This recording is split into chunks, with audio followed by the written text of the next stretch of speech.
Hello everyone and welcome to the shop. For today's video, I'm going to show you how to fix a chip tile or replace a cracked tile. So the first step in the process is to assess the damage, and that will determine what you need to do to repair the chip or crack. So I have two examples here on the table. One is a chip tile. Chips can happen from either a large, heavy item falling on the tile or while being installed and cleaning out the grout joints. Sometimes you'll have a chip that's so bad that you might just want to replace the tile altogether. The other tile example I have here is a cracked tile. Usually these are cracked all the way through. You'll see a hairline crack, and that can also happen from something heavy falling on the tile, and you would want to completely replace this, not repair it with epoxy. So the first method we're going to go over is replacing a cracked tile. So the tools you will need for this are safety glasses, hammer, a chisel, flathead screwdriver, a utility knife, a small crowbar, maybe a medium-sized crowbar, and some blue tape. All right, so the first repair we're going to make is actually going to be replacing a cracked tile.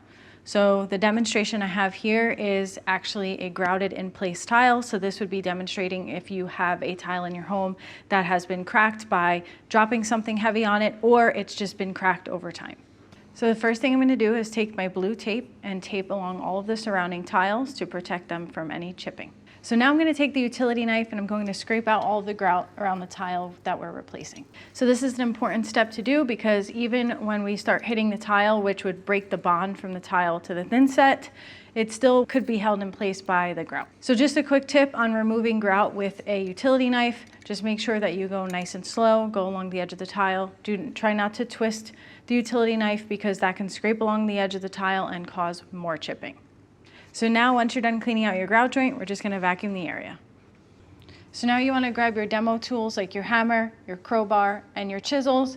And we're going to just start with the hammer and we're going to start hitting the tile, which is going to break the bond from the thinset and the tile, and also going to probably give us an area that we can start prying up the tile that is not the outside edge, because you don't want to start prying up the tile from the outside edge and accidentally crack one of the adjacent tiles. So as you're noticing, this is very hard to remove. And typically, if you have a tile that's installed with proper installation methods, this is how it's going to be. This is a demo area and we've actually installed this tile. So usually might not be this hard to get up and it will come up in big chunks, but this is going to be a little bit harder, and that's because of the way that the tile was installed. So once you get the majority of your tile up, you're going to be left with some thinset below. So you definitely have to get that out, because when you try to replace the tile, it will not sit flush with the rest of your installation. You can use multiple tools to make this happen. I'm going to start with the chisel and just start chiseling out any loose thinset that was broken from me banging on the tile. So just be careful when you're using this. Don't go crazy, because again, you want to make sure you're not chipping the tiles around. So if there's any thinset that's like super hard to get up, I will show you how to get that off in just a second. So what I'm going to do to get some harder thinset up is I'm going to use my chisel and my hammer, and I'm going to just lightly tap. Again, you don't want to go too crazy because you don't want your chisel to slip and hit into your other tile. So now once the area is all cleaned, ready to accept your new tile, you can set your tile back in place. One tip I want to leave you with here is that you place your tile in dry before you add thinset, and just make sure that you didn't miss any thinset spots. Sometimes it's easy to miss and have a chunk in there, but just dry lay it, make sure it's good. Then you can go back, add your thinset, and set your tile. Once you let the tile dry, probably overnight, you can come back, remove the tape, clean out your spacers, clean out your grout joint, and re-grout the area, and you're good to go. So for the second method, I'm going to be showing you how to repair a chip in your tile. We're going to be using a 2-part epoxy and a color kit, which you can get at a local hardware store or online. So the tools you'll need for this are a utility knife, painter's tape, piece of cardboard, 220 grit sandpaper, a wooden stick for mixing, and a plastic applicator. You'll also want to make sure that you have the appropriate face covering and you are performing this in a well-ventilated area, and make sure you open a window. All right, so now I'm going to show you how to repair a chip in your tile using the 2-part epoxy. So the first thing you want to do is grab your blue tape, and we're going to tape off the chip, leaving just a little bit of the tile showing so that we can blend it. So the first thing I'm going to do is take out some epoxy from the can, and I'm going to mix my color. So I'm going to take the epoxy and then I'm going to use my colors and I'm going to mix it to try to get it as close to the tile color as possible. You do not want to add your cream hardener until you are absolutely sure that your color is correct. So there really is no right or wrong way to do this, so just mix your colors to get it to as close as possible to match your tile. Just keep mixing. You can add more epoxy, you can add more of a base color, whether it's white, tan, black, etc. So once you have your color matched, you can just take a little bit and just test it on the tile just to see how it looks. I'm okay with this color, so I'm gonna go ahead and move on. The next thing I'm gonna do is make 2 piles here of my color. So I'm just gonna separate this, and I have 1 pile here and 1 pile over here.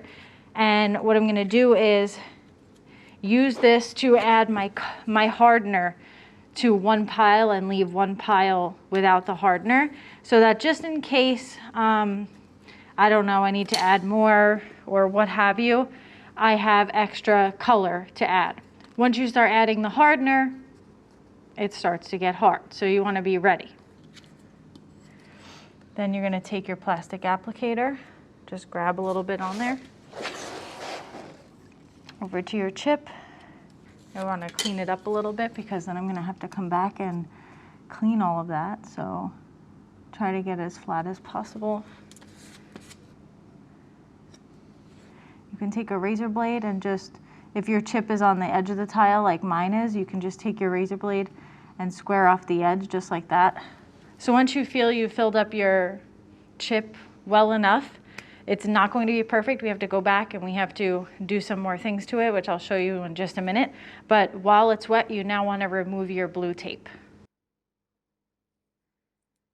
So I'm just going to get this chunk out right here using my utility knife blade. So once you're happy with the look of your epoxy repair, the next step is to let it dry. It all depends on which epoxy you're using, so refer to the instructions for that. Once your chip is all dried, the next thing you want to do is take your sandpaper and we are going to sand the area.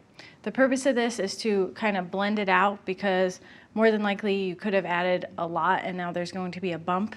Here's what my spot looks like so far. The color came out really well. I think that the color match is great. Now that it's dry, I'm just going to take a small piece of my sandpaper and I'm going to sand it. Now, the technique you want to use here is less is more. So I'm going to start out and I'm just going to use 1 finger since this is such a small area, and I'm going to lightly kind of buff it out and try to blend it in because it is raised in comparison to the tile. So I want to get that down a little bit. Also, just be very careful because if you take too much material off, you might end up back with your chip and then you'll have to start the process all over again. So like I said, less is more. You'll know when you're done sanding the area when it's nice and smooth on your finger. My spot was a little bit raised before and now it's nice and smooth to the tile. If I run my finger across it, I cannot feel it at all. So that's how I know I'm finished sanding. Didn't take a lot, not a lot of effort, and there's not a lot of evidence on my sandpaper here. So you know I went super light and I just did a little bit at a time. All right, everyone, there you have it. For today's video, I showed you how to fix a chipped or cracked tile by either using a 2-part epoxy to fix the chip or by replacing the tile completely. I hope this video has helped you for your next tiling project. Stay tuned for more videos and we'll see you next time.